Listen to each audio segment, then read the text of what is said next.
Fatima Shirazi home made product استعمال کرنے سے 1 منتھ میں 10 kg تک آپ اپنا وزن کم کر سکتے ہیں۔ سب سے کم دام میں ویٹ لاس کا طریقہ ہمارے یہاں موجود ہے، وہ بھی no side effect, no diet, no exercise کے ساتھ۔ آج ہی کانٹیکٹ کریں Fatima Shirazi home made product سے اور اپنے آپ کو خوبصورت بنائیں۔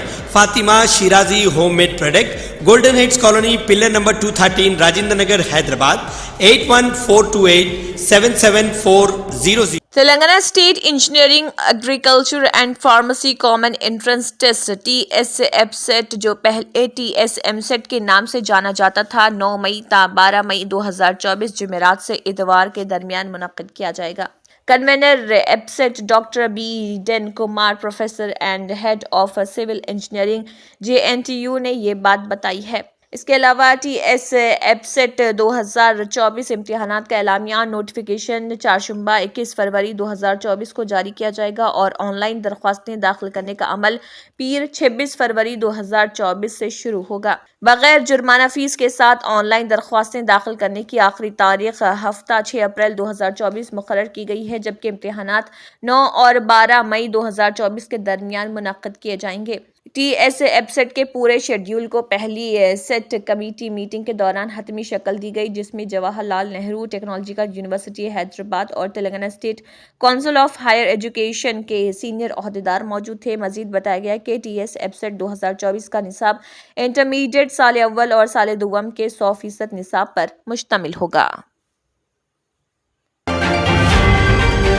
Telangana state southern power distribution company limited TSSPDCL نے واضح کیا ہے کہ کرایہ دار بھی گرہ جیوتی اسکیم سے فائدہ اٹھانے کے اہل ہیں، جس کے تحت حکومت نے ماہانہ 200 یونٹ مفت برقی دینے کا وعدہ کیا ہے۔ یہ اعلان سوشل میڈیا پلیٹ فارمز پر گردش کرنے والی مبینہ غلط معلومات کے جواب کے طور پر سامنے آیا ہے۔ گرہ جیوتی اسکیم کا مقصد ہر گھر کو 200 یونٹ مفت بجلی فراہم کرنا ہے، اور تاہم کنفیوژن اس وقت پیدا ہوئی جب ایک ٹویٹر صارف نے خدشات کا اظہار کیا کہ آیا کرایہ داروں کو بھی اس کا فائدہ ملے گا۔ اس پوسٹ میں یہ کہا گیا تھا کہ فی گھر 1 میٹر نفاذ کی وجہ سے کرایہ داروں کو خارج کیا جا سکتا ہے، جس کے بعد یہ سامنے آ گیا، اور ٹویٹر پر اپنی فوری تردید میں TSSPDCL نے ان دعووں کو رد کرتے ہوئے کہا ہے کہ کرایہ دار بھی گرہ جیوتی اسکیم کے تحت فائدہ اٹھانے کے اہل ہیں۔ اسی دوران تلنگانہ کے محکمہ برقی نے گرہ جیوتی اسکیم کے تحت استفادہ کنندگان کے اندراج اور شناخت کا عمل شروع کر دیا۔ اس اسکیم میں شامل ہونے میں دلچسپی رکھنے والوں سے درخواست کی جاتی ہے کہ وہ اپنے سفید راشن کارڈ اور آدھار کارڈ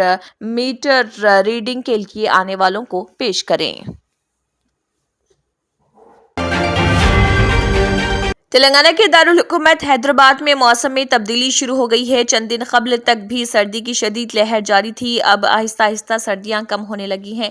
سردی کا اثر ضرور ہے، لیکن رات کے وقت سردی کی اتنی شدت برقرار نہیں رہی اور دن کے وقت بھی دھوپ میں ہلکی سے شدت دیکھی جا رہی ہے۔ شہر حیدرآباد کے مونڈا مارکیٹ میں گزشتہ روز اقل ترین درجہ حرارت 36.3 ڈگری سیلسیس درج کیا گیا۔ اسی طرح سرور نگر میں اقل ترین درجہ حرارت 36.3 ڈگری، بالا نگر میں 35.9 ڈگری، بیگم پیٹ میں 35.2 ڈگری سیلسیس درجہ حرارت درج کیا گیا، جبکہ تلنگانہ کے دوسرے اضلاع میں بھی درجہ حرارت میں بہتری آئی ہے۔ پہلے کی بنسبت سردی کا اثر کم ہونے کی اطلاعات ملی ہیں۔ مرکزی وزیر سیاحت کشن ریڈی نے عہدیداروں کو ہدایت دی ہے کہ سکندرآباد ریلوے اسٹیشن کی جدید کاری کے کام تیزی سے کیے جائیں تاکہ ان کاموں کو جلد مکمل کیا جائے۔ وزیر موصوف نے سکندرآباد اسٹیشن کی جدید کاری کے کاموں کا معائنہ کیا۔ انہوں نے کہا کہ جدید سہولیات کے ساتھ ساتھ سڑک اور میٹرو ریل ٹرانسپورٹ کی سہولتوں سے اس کو جوڑنے کا بھی انتظام کیا جا رہا۔ وزیر موصوف نے کہا کہ 715 کروڑ روپے کی لاگت سے اسٹیشن کی جدید کاری کے 3 مرحلوں میں شروع کیے گئے کام تیزی سے جاری ہیں اور یہ کام 2025 تک مکمل ہو جائیں گے اور کیے جا سکتے ہیں۔ وزیر اعظم نریندر مودی نے پچھلے سال ان کاموں کا سنگ بنیاد رکھا تھا۔ کشن ریڈی نے کہا کہ بیگم پیٹ ریلوے اسٹیشن کی جدید کاری کا کام جلد شروع کیا جائے گا۔ نامپلی ریلوے اسٹیشن کو بھی 380 کروڑ روپے کی لاگت سے جدید بنایا جا رہا۔ انہوں نے کہا ہے کہ اسمبلی اور اگر ریاستی حکومت یا دادری تک MMTS خدمات کی توسیع میں تعاون کرتی ہے تو اسے تیزی سے مکمل کیا جائے گا۔ تلنگانہ مقننہ کا بجٹ اجلاس جمعرات سے شروع ہوگا۔ ریاست میں کانگریس کی حکومت کی تشکیل کے بعد مقننہ کا یہ پہلا بجٹ سیشن ہوگا۔ پہلے دن گورنر ڈاکٹر تملسائی سوندر راجن قانون ساز اسمبلی اور قانون ساز کونسل کے اراکین کے مشترکہ اجلاس سے خطاب کریں گے۔ بجٹ سیشن کے کام کے دنوں کا فیصلہ بزنس ایڈوائزری کمیٹی کے اجلاس میں ہوگا۔ کل سے شروع ہونے والے بجٹ اجلاسوں کے پیش نظر قانون ساز اسمبلی کے احاطے میں سیکیورٹی کے انتظامات سخت کر دیے گئے۔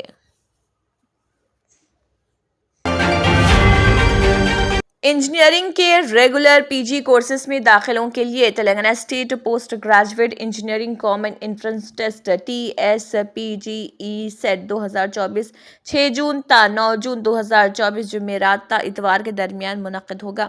Jawahar Lal Nehru technological university JNTU اور Telangana state council for higher education TSCHE نے ایک اعلامیہ جاری کرتے ہوئے یہ بات بتائی ہے۔ Convener TSPGE CET 2024 doctor A Aruna Kumar کی جاری کردہ اعلامیے کے مطابق TSPGE سیٹ 2024 کا نوٹیفیکیشن 12 مارچ کو جاری کیا جائے گا اور آن لائن درخواستیں جمع کرنے کا آغاز 16 مارچ سے ہوگا۔ فیس کے ساتھ آن لائن درخواستیں داخل کرنے کی آخری تاریخ 1 مئی 2024 مقرر کی گئی۔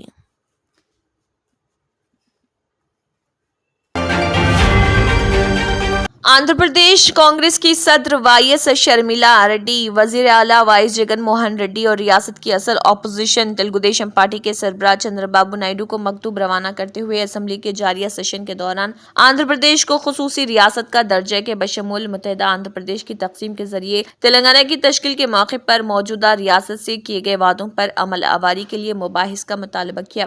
ضمانتوں پر عمل درآمد کے لیے قرارداد ایوان میں منظور کروائی جائے۔ شرمیلا نے کہا کہ اسمبلی میں منظور ہونے والی قرارداد کو مرکزی حکومت اور صدر جمہوریہ کو بھیجا جانا چاہیے۔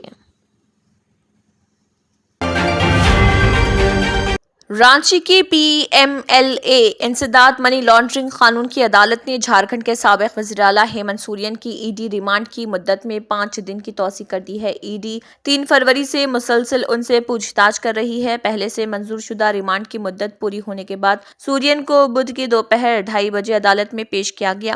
رپورٹ کے مطابق عدالت میں پیشی کے دوران JMM کے کارکنان اور سورین کے حامیوں کی بڑی تعداد احاطے میں موجود تھی، جنہوں نے ہیمنت سورین زندہ باد کے نعرے لگائے۔ عدالت میں سورین کی پیشی کے دوران ED نے جج سے کہا، سورین سے پوچھ تاچھ ابھی مکمل نہیں ہوئی ہے، انہوں نے سوالات کے تسلی بخش جوابات نہیں دیے، اس لیے ریمانڈ کی مدت میں مزید 7 دن کی توسیع کی جائے، جس پر عدالت نے مزید 5 روزہ ریمانڈ منظور کر لیا ہے۔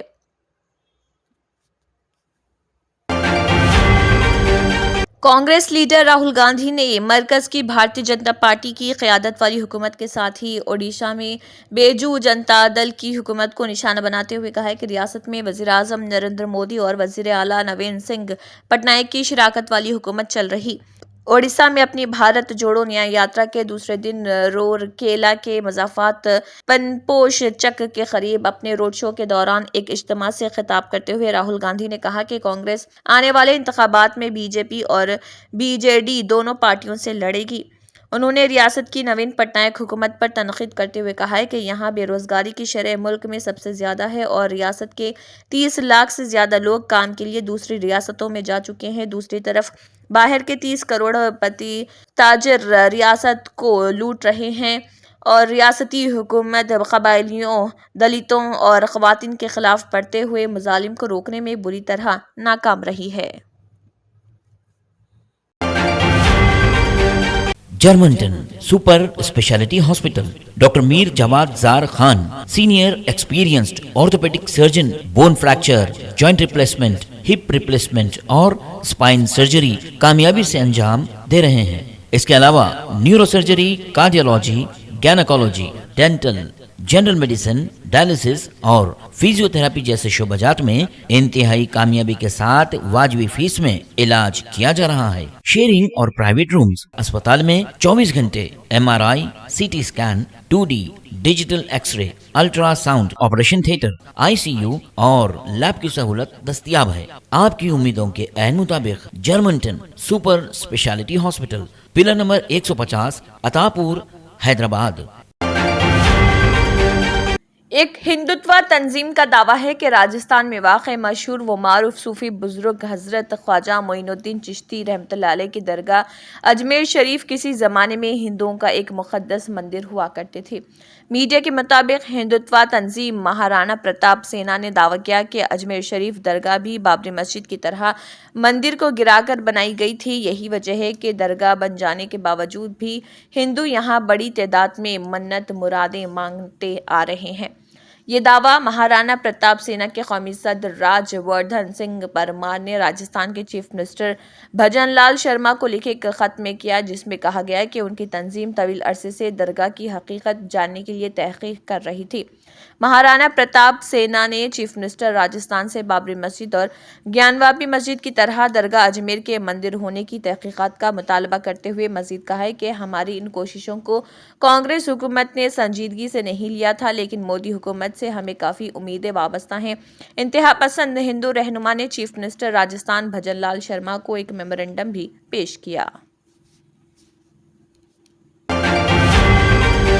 ایران جانے کے لیے اب ہندوستانی شہریوں کو ویزا کی ضرورت نہیں ہوگی۔ ایران نے نئی پالیسی کا اعلان کرتے ہوئے کہا ہے کہ عام پاسپورٹ کے حامل ہندوستانی شہری بغیر ویزا کے ایران کا سیاحتی دورہ کر سکتے ہیں۔ نئی دہلی میں ایران کے سفارت خانے کی طرف سے جاری کردہ ایک بیان میں یہ بات بتائی گئی ہے۔ سفارت خانے نے ایک بیان میں کہا ہے کہ عام پاسپورٹ رکھنے والے ہندوستانی شہریوں کو ہر 6 ماہ میں ایک بار بغیر ویزا کے ایران میں داخل ہونے کی اجازت دی جائے گی۔ وہ زیادہ سے زیادہ 15 دن قیام کر سکتے ہیں۔ بیان میں واضح کیا گیا ہے کہ یہ نوٹ کرنا ضروری ہے کہ 15 دن کی مدت میں توسیع نہیں کی جا سکتی۔ یہ بھی بتایا گیا کہ ویزا فری داخلہ صرف ان افراد پر لاگو ہوگا جو سیاحت کے لیے ایران میں داخل ہوں گے۔ کاروباری یا تعلیمی مقاصد کے لیے ایران جانے والے ہندوستانیوں کو متعلقہ زمروں کے تحت ویزا کی درخواست دینی ہوگی۔ جو لوگ 6 ماہ کی مدت میں ایک سے زیادہ بار ایران جانا چاہتے ہیں انہیں باقاعدہ ویزا حاصل کرنا ہوگا۔ بیان میں یہ بھی واضح کیا گیا ہے کہ ویزا فری داخلہ صرف ان ہندوستانیوں سیاحوں پر لاگو ہوگا جو ہوائی جہاز سے ایران پہنچیں گے۔ ترکی،